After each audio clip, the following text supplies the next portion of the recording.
কওমি শিক্ষার মতন একটি ঐতিহ্যবাহী ধারা নিয়ে বাজেটে কোনো নির্দেশনা নাই।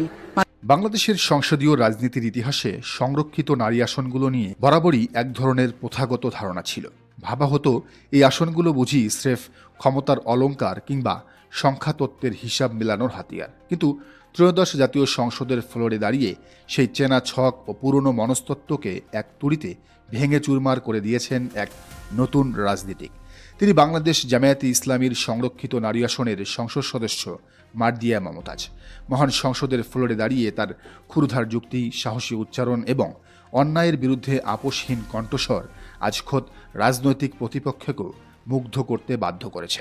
জামায়াতের এই নারী এমপির সংসদীয় ভূমিকা দেখে দেশের অন্যতম জনপ্রিয় রাজনৈতিক বিশ্লেষক, সাবেক সংসদ সদস্য গোলাম মওলা রনি অত্যন্ত স্পষ্ট ভাষায় স্বীকার করতে বাধ্য হয়েছেন যে জামায়াতের এমপি মারদিয়া মমতাজ বাংলাদেশের ইসলামী রাজনীতি এবং সামগ্রিক নারী রাজনীতির এক সম্পূর্ণ নতুন ইতিহাস তৈরি করেছেন। কিন্তু মহান সংসদের অন্দরে ঠিক কি এমন রুদ্ধশ্বাস অধ্যায়ের জন্ম দিলেন মারদিয়া মমতাজ, যা আজ পুরো দেশের টক অব দ্য কান্ট্রি?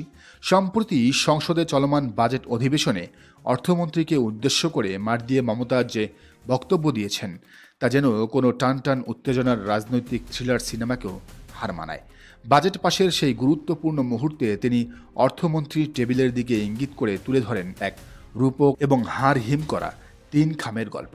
আমলাতান্ত্রিক জটিলতা, ফাইল চালাচালি আর জবাবদিহিতাহীন ব্যবস্থার নেপথ্য রূপ ফুটিয়ে তুলতে তার এই 3 খামের মনস্তাত্ত্বিক গল্পটি পুরো সংসদ কক্ষকে এক লহমায় স্তব্ধ করে দেয়।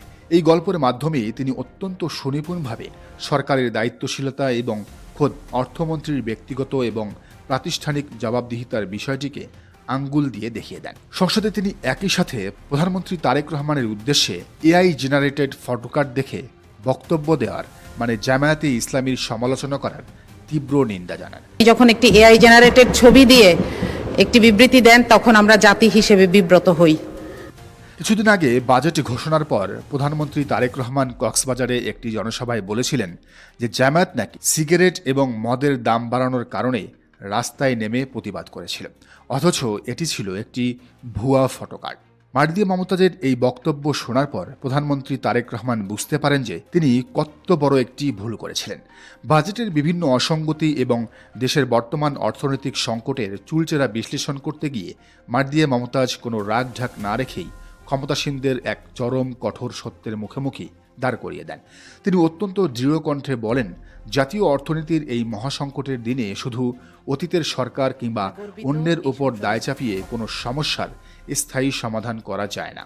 নতুন বাংলাদেশের শাসন ব্যবস্থায় নিজেদের কর্মদক্ষতার জন্য বর্তমান প্রশাসনকেই জনগণের কাঠগড়ায় দাঁড়িয়ে পূর্ণ জবাবদিহি করতে হবে। এই অমোঘ সত্যটি তিনি সংসদের নথিতে যুক্ত করেন।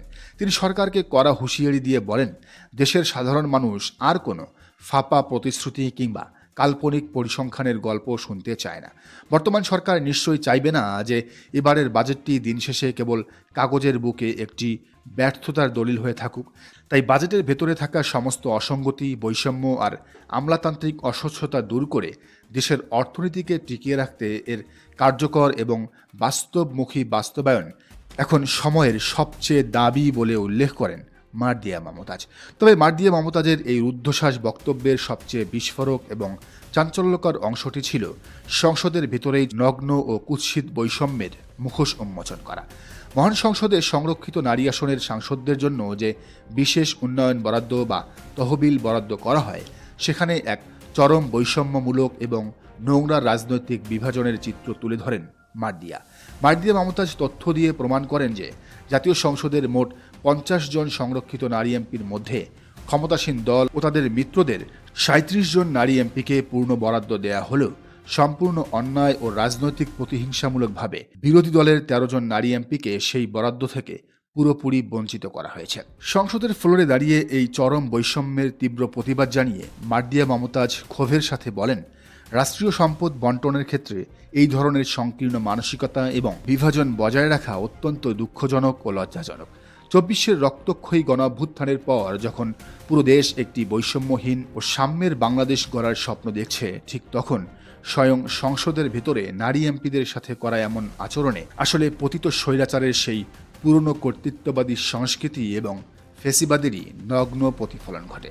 তিনি দেশের রাজনৈতিক দলগুলোর মধ্যকার পারস্পরিক সম্পর্ক ও সহনশীলতার এক অনন্য উদাহরণ টেনে বলেন, সংসদের ভেতরে বা বাইরে সব দলের নারী নেত্রীরা এবং মায়েরা একসাথে চলেন, সমাজ বিনির্মাণে ভূমিকা রাখেন।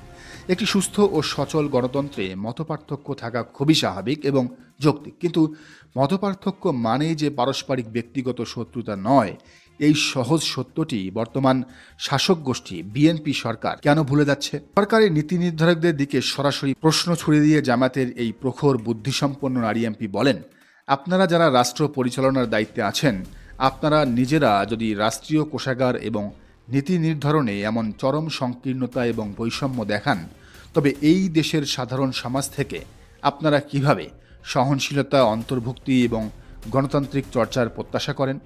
মার্দিয়া মমতাজের এই একটি প্রশ্ন যেন খোদ ট্রেজারি বেঞ্চের ক্ষমতাধর মন্ত্রীদের বুকে কাঁপন ধরিয়ে দিয়েছিল। পুরুষতান্ত্রিক ও প্রথাগত রাজনীতির চেনা দেয়াল ভেঙে বোরকা হিজাব পরিহিত একজন সাধারণ মুসলিম নারী কিভাবে খোদ সংসদের ফ্লোরে দাঁড়িয়ে রাষ্ট্রের সর্বোচ্চ নীতি নিয়ে এমন বুদ্ধিভিত্তিক এবং সাহসী লড়াই লড়তে পারেন, মার্দিয়া মমতাজ আজ যেন তারই এক জীবন্ত কিংবদন্তি। ইসলামী রাজনীতির গায়ে যারা সবসময় পশ্চাৎপদতার সিল মেরে দিতে উন্মুখ হয়ে থাকে, তাদের মুখে ছাই দিয়ে তিনি প্রমাণ করেছেন যে শালীনতা আর ধর্মীয় অনুশাসন বজায় রেখো মেধা ও সাহসের জোরে রাষ্ট্রের অন্ধকার কোণগুলোকে আলোড়িত করা সম্ভব। গোলাম মাওলা রনির সেই ভবিষ্যৎবাণী আজ শতভাগ সত্যি করে মার্দিয়া মমতাজ কেবল জামায়াতের নয়, বরং ২৪ পরবর্তী নতুন বাংলাদেশের নারী নেতৃত্বের এক সম্পূর্ণ নতুন এবং গৌরবময় দিগন্তের সূচনা করেছেন।